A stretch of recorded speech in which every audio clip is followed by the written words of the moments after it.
Assalamualaikum warahmatullahi wabarakatuh. Shalom, Om Swastiastu, Namo Buddhaya, salam kebajikan, Tabi pun. Yang terhormat Ibu Dr. Eka Sofia Agustina, Sarjana Pendidikan, Magister Pendidikan, dan Ibu Siska Merita, Magister Pendidikan, selaku dosen pengampu pada mata kuliah pembelajaran berbicara. Sebelumnya izinkan saya untuk memperkenalkan diri. Nama saya Regina Indah Angel Sinaga dengan NPM 2513041008 dari kelas 1A. Video kali ini bertujuan untuk memenuhi tugas pada mata kuliah pembelajaran berbicara, yaitu presentasi. Assalamualaikum warahmatullahi wabarakatuh. Shalom, Om Swastiastu, Namo Buddhaya, salam kebajikan, Tabi pun. Selamat pagi, Ibu dan teman-teman yang saya banggakan. Sebelumnya izinkan saya untuk memperkenalkan diri. Nama saya Regina Indah Angel Sinaga dengan 3 NPM akhir 008. Saya akan mempresentasikan tentang pengantar pembelajaran berbicara.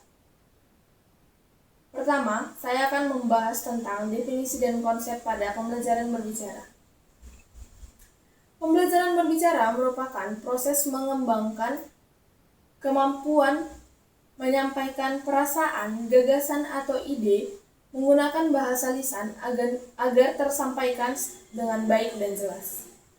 Pada intinya, pembelajaran berbicara ini bertujuan untuk mengasah kemampuan memberikan atau menyampaikan gagasan atau pikiran-pikiran seseorang menggunakan bahasa atau suara untuk menghasilkan bahasa yang efektif dan baik.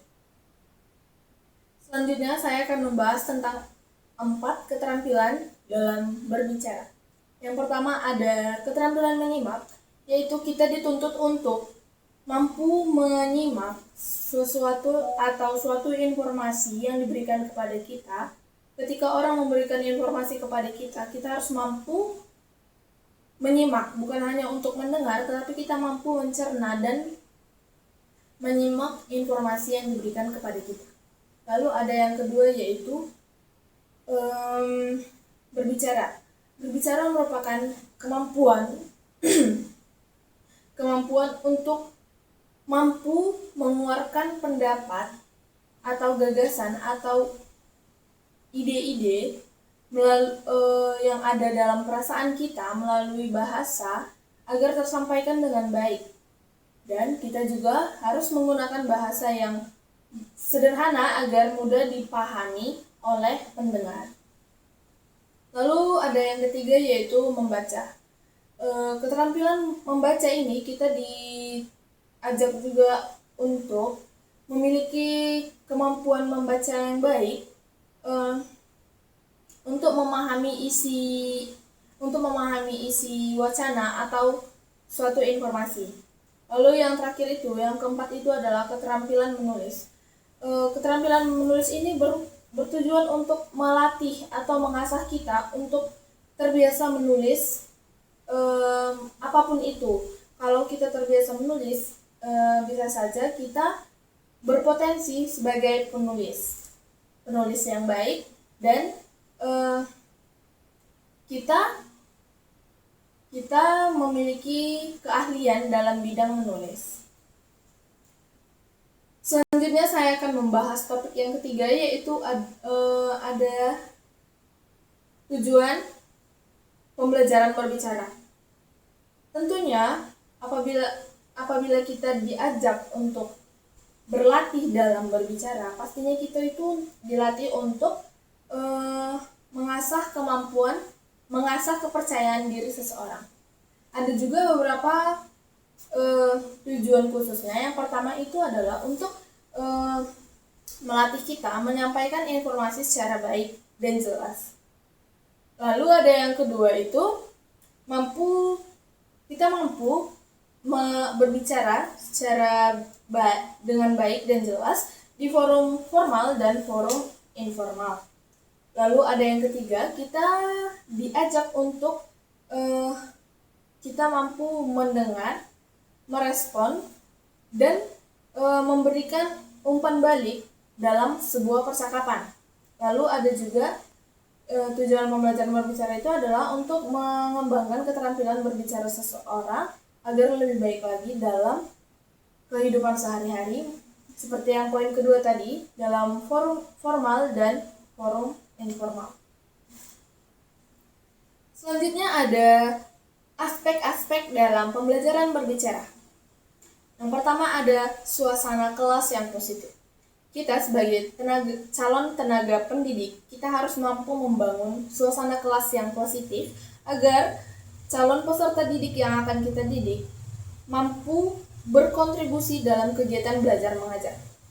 Lalu yang kedua, metode pengajaran yang melibatkan siswa. Kita juga sebagai calon tenaga pendidik, kita harus bisa mengajak siswa saling bekerja sama, saling berdiskusi agar kemampuan berbicara mereka juga terlatih dengan kerja kelompok, dengan diskusi, dengan presentasi. Itu bisa mengasah kemampuan berbicara peserta didik. Lalu yang ketiga, peran pengajar. Peran pengajar ini itu poinnya universal. Itu poinnya untuk semua. Peran pengajar ini di sini dituntut untuk mendorong atau memberikan motivasi-motivasi yang baik kepada siswa agar siswa merasa bahwa pembelajaran berbicara ini sangat penting untuk kehidupan sehari-hari. Lalu ada yang keempat, dorongan dan rasa percaya diri siswa. Kita sebagai calon guru, kita harus sama seperti poin ketiga, kita memberikan motivasi-motivasi kepada siswa agar mereka termotivasi melakukan kegiatan berbicara, agar mereka terbiasa berbicara di depan orang banyak. Lalu latihan mendengarkan secara aktif. Melatih siswa untuk mendengarkan juga membantu siswa untuk mencerna atau menyimak penyampaian informasi dari lawan bicaranya.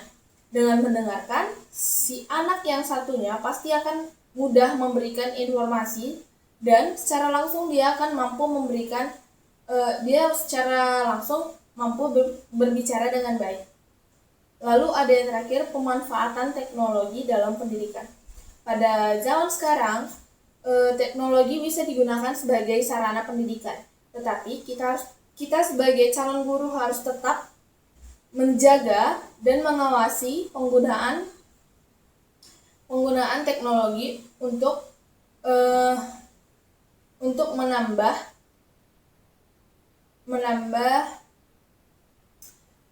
nilai dari kegiatan berbicara peserta didik. Lalu ada hambatan dalam pembelajaran berbicara. Tentunya ketika orang menyampaikan pendapat atau gagasan-gagasan, itu pastinya ada hambatannya. Tidak semua orang memiliki kelancaran yang baik dalam menyampaikan informasi. Misalnya kita bisa lihat dari presentasi, diskusi kecil, atau presentasi. Biasanya di situ itu disebabkan karena rasa gugup, rasa tidak percaya diri sehingga mereka takut mengeluarkan informasi yang sebenarnya mereka sudah menguasai materi, tetapi karena mereka belum terbiasa berbicara dan ada faktor lainnya, mereka juga takut mengeluarkan isi hatinya, takut mengeluarkan gagasannya, takut mengeluarkan pendapat-pendapatnya, begitu. Demikian materi yang dapat saya sampaikan pada hari ini. Semoga materi yang saya sampaikan berguna untuk kita semua. Wassalamualaikum warahmatullahi wabarakatuh.